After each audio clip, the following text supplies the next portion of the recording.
કેવી હતી સ્કૂલ આજે? ગ્રેટ. અમેઝિંગ. મજા આવી? કેમ ભાઈ આજે નવા કપડાં પહેરીને ગયા હતા તમે? Picture day.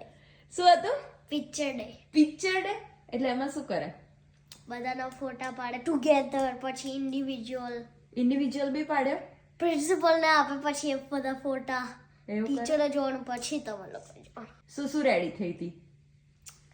આ સરસ ટી શર્ટ જે મમ્માએ પિક કરી છે, હા. એક હેર બેન્ડ હમ.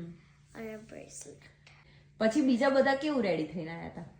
લાઈક એબગિલ ડ્રેસ પહેરીને આવી હતી ઉપર. ડ્રેસ પહેરીને આવી હતી સ્કૂલમાં? ડ્રેસ. ઓ માય ગોડ, આટલી ઠંડીમાં ડ્રેસ પહેરીને આવી હતી? યા, પછી? Like a beach dress. Oh my God. મેં કેસરી સરસ હેર કરીને આવી હતી. હેરસ્ટાઈલ કરીને આવી હતી? Very nice. I know right. પછી બધા બોયઝ હેર કટ કરીને આવ્યા હતા. શું વાત કરે છે? માં તમારો પિક્ચર ડે નહોતો? હોય ને અમાર પિક્ચર ડે. તો તું શું પહેરીને જતી હતી? અમારે પિક્ચર ડે હોય એમાં પહેલું તો અમને ખબર ના હોય કે એવું પિક્ચર ડે છે, એવું ગઈને ના વગાડે એક વીક પહેલાથી. અને તમારું યુનિફોર્મ જે તમે પહેરીને ગયા હો ને, એ જ પહેરીને ફોટો પડાવવાનો. અને સ્માઇલ કરવાનું?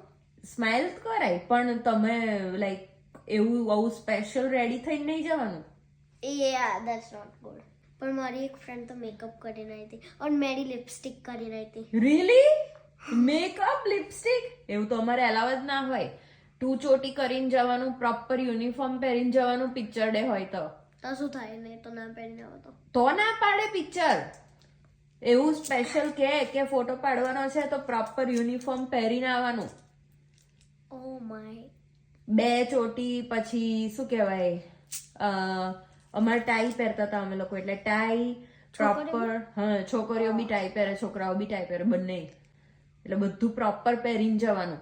અને એવું હોય લાઈક આમ સ્કેનિંગ કરજો, આમ ફોટો આમ રાખવાનો અહીંયા આંખની આગળ, કેમ કે લાઈક ડોસન પડાવે ધારો કે, અને પછી હું તરત જવાની હોઉં તો મારો આમ રાખવો પડે, નહીં તો ડોસનનો પિક્ચર મારો આવી જાય. નાઇસ.